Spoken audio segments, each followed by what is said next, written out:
For nearly 800,000 years, one lake quietly occupied a broad basin along the eastern edge of California's Sierra Nevada. Its waters reflected towering mountain peaks, supported thriving wildlife, sustained growing communities, and even carried commercial cargo across its surface. Then, within little more than a decade, that entire landscape disappeared. In its place emerged an immense dry lakebed that would become the single greatest source of particulate air pollution ever measured in the United States. Yet today, the same place is undergoing another transformation that few anticipated. Why would one of America's most dangerous environmental disasters begin fading after decades of dominating the landscape? Why has a location once known primarily for toxic dust become an unexpected refuge for hundreds of thousands of migratory birds? And what does this remarkable turnaround reveal about the lasting consequences of reshaping nature and nature's ability to respond when even a small part of what was lost is returned? The answers begin with Owens Lake, a body of water whose history stretches far beyond modern California. Long before highways crossed the Owens Valley or cities emerged along the Pacific coast, the lake occupied a broad depression formed by the slow movement of Earth's crust. Flanked by the towering Sierra Nevada to the west and the Inyo Mountains to the east, Owens Lake collected snowmelt flowing from some of California's highest peaks. Fed primarily by the Owens River, the lake covered approximately 100 square miles, or about 259 square kilometers, although its size naturally fluctuated with changing climate conditions over thousands of years. Unlike freshwater lakes found elsewhere across North America, Owens Lake was saline. Water flowed into the basin but had no natural outlet to the sea. Instead, intense evaporation under the arid desert climate steadily removed water while leaving dissolved minerals behind. Over hundreds of thousands of years, these minerals accumulated within the lakebed, creating thick deposits of sodium carbonate, sodium sulfate, and numerous other salts that would later play a defining role in one of the nation's most significant environmental challenges. While Owens Valley continued developing, another region several hundred miles to the south faced an entirely different challenge. Los Angeles was expanding rapidly during the closing years of the 19th century and the opening years of the 20th century. Population growth accelerated as railroads connected Southern California with the rest of the country, industries expanded, and newcomers arrived seeking economic opportunity. Growth, however, demanded one resource above all others: water. The rivers and groundwater surrounding Los Angeles could no longer satisfy the demands of an increasingly urban population. City planners and engineers began searching for distant water sources capable of sustaining future expansion. Their attention eventually focused on the Owens River, whose dependable snowmelt originated high within the Sierra Nevada. The engineering proposal that emerged ranked among the most ambitious public works projects of its era. Rather than relying solely upon local water supplies, Los Angeles would transport water hundreds of miles across mountains and deserts through a massive aqueduct system. Construction began during the early years of the 20th century and required tunnels blasted through solid rock, siphons spanning valleys, canals, pipelines, reservoirs, and gravity-fed channels, carefully designed to carry water across one of the most challenging landscapes in the American West.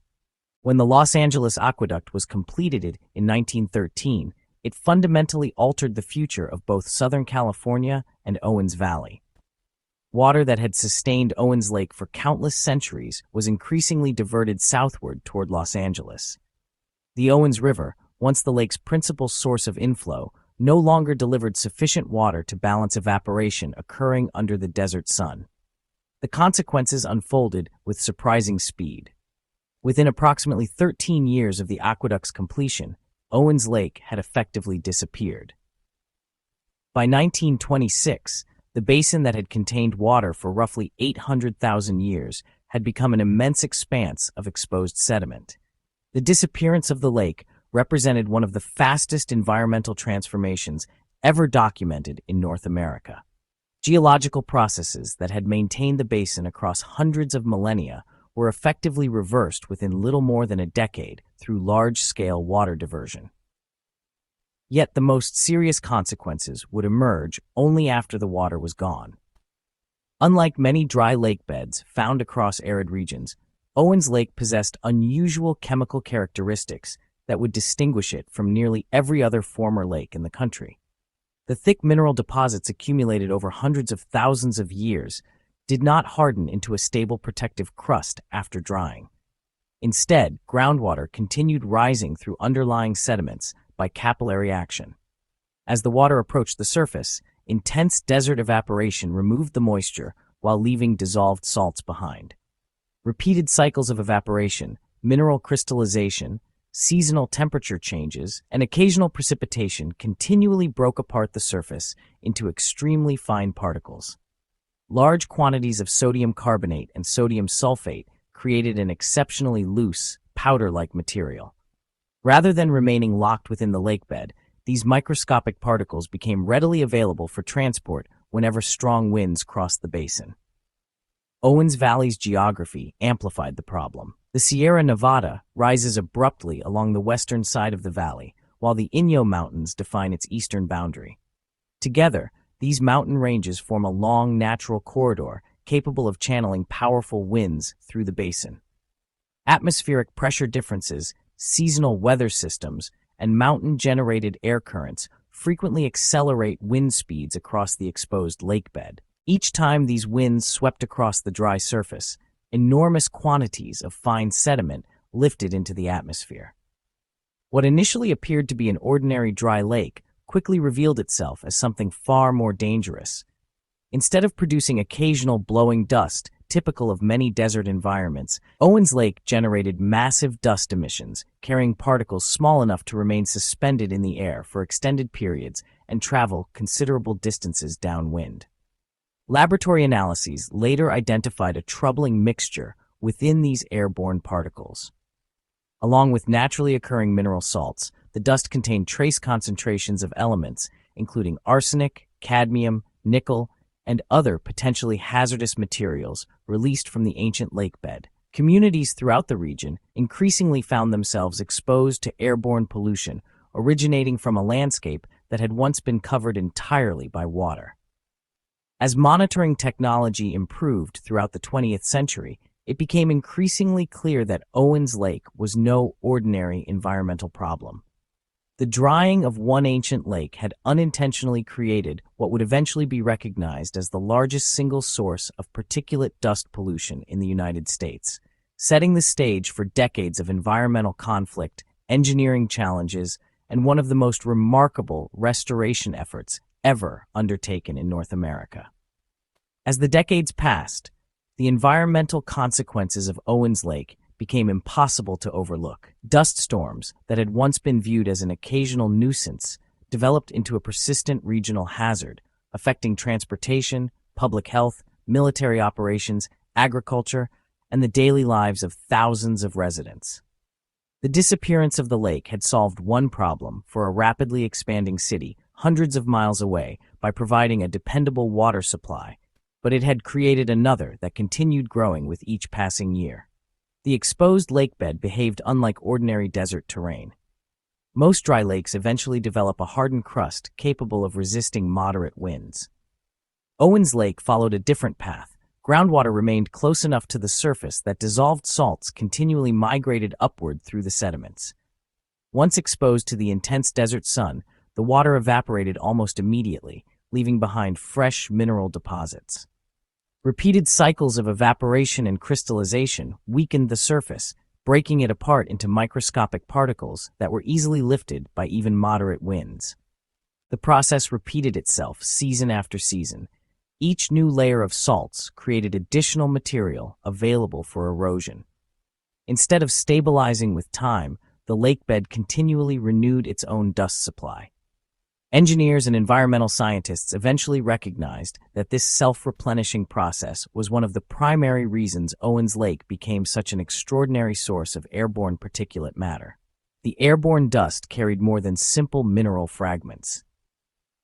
Chemical analyses identified naturally occurring elements, including arsenic, cadmium, nickel, and other trace metals preserved within sediments that had accumulated over hundreds of thousands of years. Once suspended in the air, These particles could remain aloft for extended periods before eventually settling across the surrounding landscape. Approximately 40,000 people living downwind experienced repeated exposure to these dust events.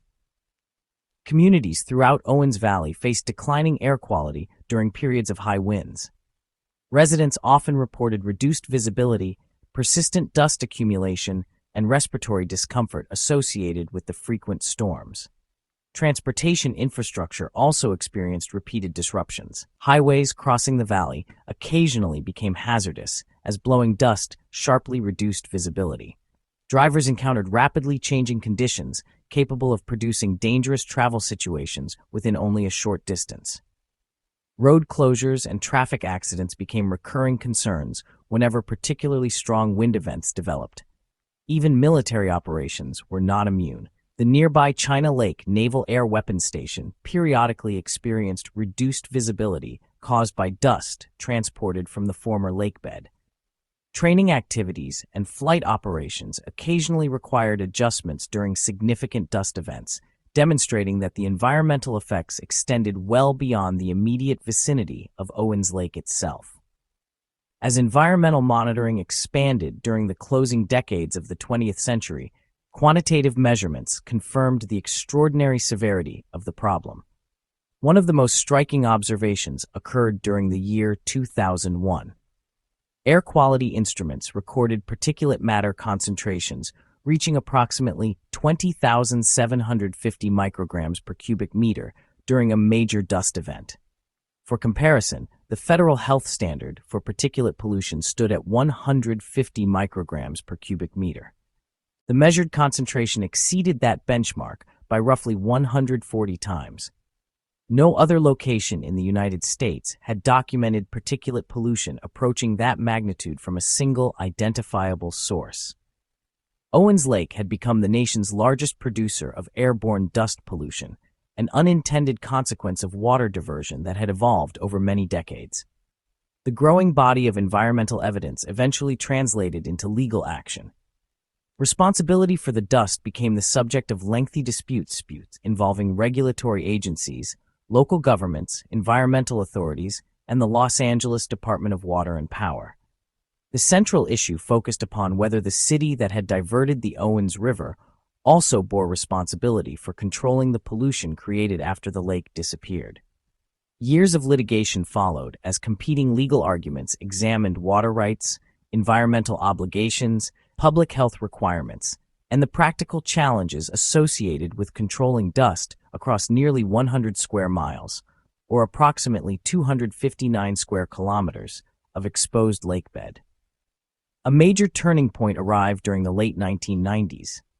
In 1998, Los Angeles accepted responsibility for implementing dust control measures designed to reduce emissions from the dry lakebed. The agreement represented the beginning of one of the largest environmental engineering efforts ever attempted in the United States. Construction activities began during the year 2000. Rather than attempting the nearly impossible task of restoring Owens Lake to its original depth and extent, engineers pursued a different objective. Their goal focused exclusively on suppressing dust emissions while using available water and financial resources as efficiently as possible. The scale of the undertaking was enormous.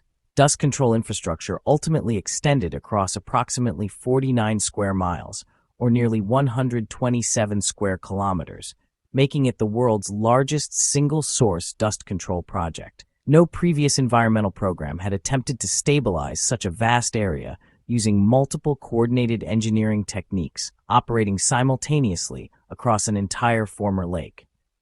Engineers selected three primary approaches after extensive testing. The first method involved shallow flooding.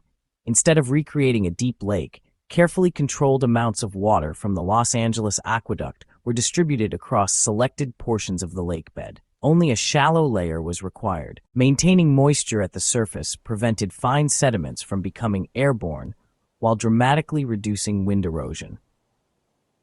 Water flowed through an intricate network of channels, gates, pumps, and thousands of low earthen berms constructed specifically to regulate water depth across different management units. Engineers continuously adjusted water delivery according to seasonal conditions, evaporation rates, and operational requirements. The second strategy relied upon vegetation. Saltgrass, a hardy plant naturally adapted to alkaline soils, was established across carefully selected areas.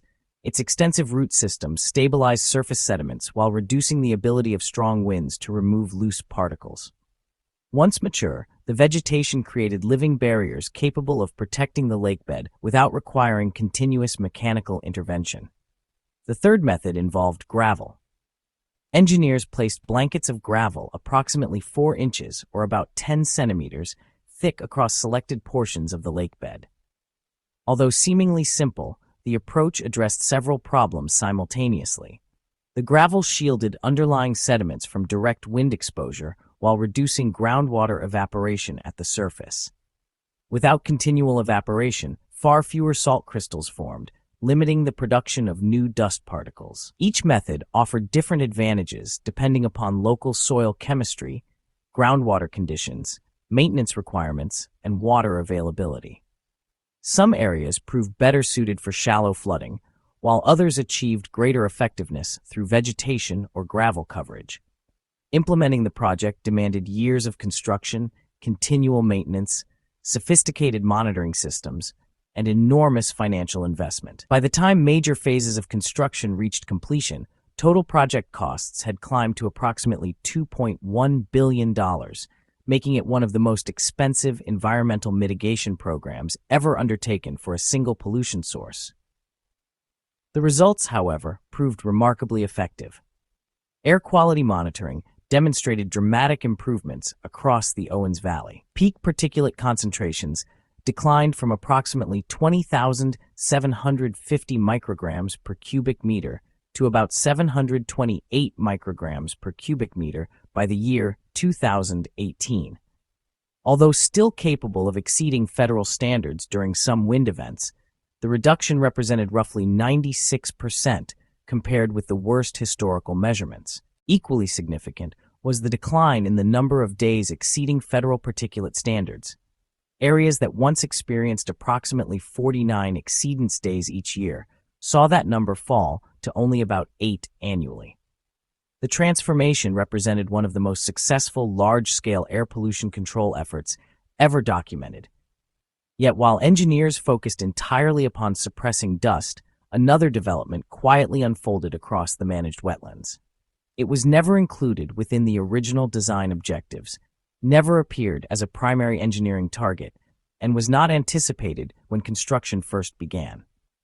The return of even shallow water was beginning to awaken an ecosystem that had remained dormant since Owens Lake disappeared nearly a century earlier. The engineering project at Owens Lake had been designed with a single objective: stop the dust. Nothing within the original plans called for rebuilding wetlands, attracting wildlife, or restoring an ecosystem that had largely disappeared after the lake dried during the early 20th century.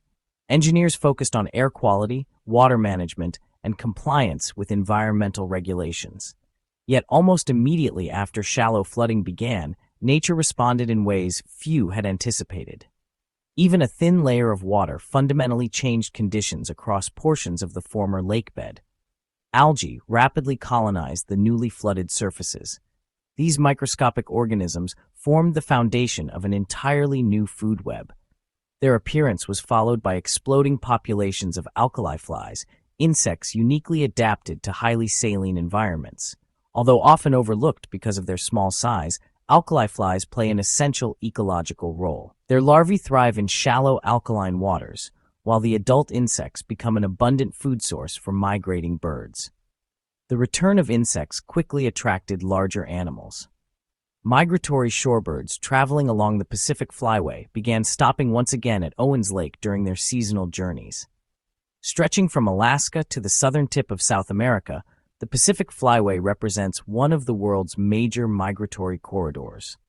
Millions of birds depend upon a chain of wetlands, lakes, estuaries, and coastal habitats where they can rest and replenish energy before continuing flights that often span thousands of miles. For decades after Owens Lake disappeared, one important stop along that migration route had effectively vanished. Now, shallow water created for dust suppression unexpectedly restored a critical link within that continental network. Species arrived in remarkable numbers. American avocets, recognized by their elegant upward-curving bills and long blue-gray legs, became regular visitors to the flooded basins. Black-necked stilts, among the tallest shorebirds relative to body size, established themselves in suitable nesting areas. White-faced ibises returned to forage through shallow water, while western sandpipers gathered in dense flocks along newly created shorelines. Eared grebes, famous for their spectacular migrations across western North America, also became increasingly common throughout managed wetland units. As bird populations increased, biological surveys revealed that the transformation extended far beyond a handful of returning species. The extensive system of shallow ponds, channels, and water control structures created environmental conditions remarkably well-suited for migratory shorebirds. Unlike the original natural lake, where much of the shoreline formed broad continuous margins, the engineered landscape consisted of thousands of interconnected management cells separated by low earthen berms. Those berms had never been constructed for wildlife. Engineers built them simply to regulate water depth and distribute flow across different sections of the lakebed. Yet every berm created additional shoreline where shallow water met exposed sediment. Shorebirds generally prefer these gently sloping margins because they provide ideal feeding conditions. As a result, the engineered wetlands ultimately produced roughly 3 times more shoreline habitat than the original lake had offered under many natural conditions. This unexpected increase in feeding habitat dramatically enhanced the area's ecological value.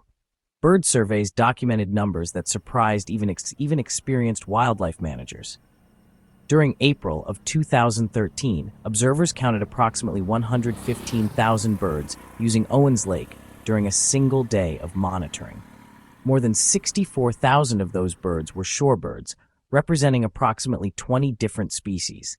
Such numbers placed Owens Lake among the most significant migratory bird sites in western North America, despite the fact that wildlife restoration had never been the project's intended purpose.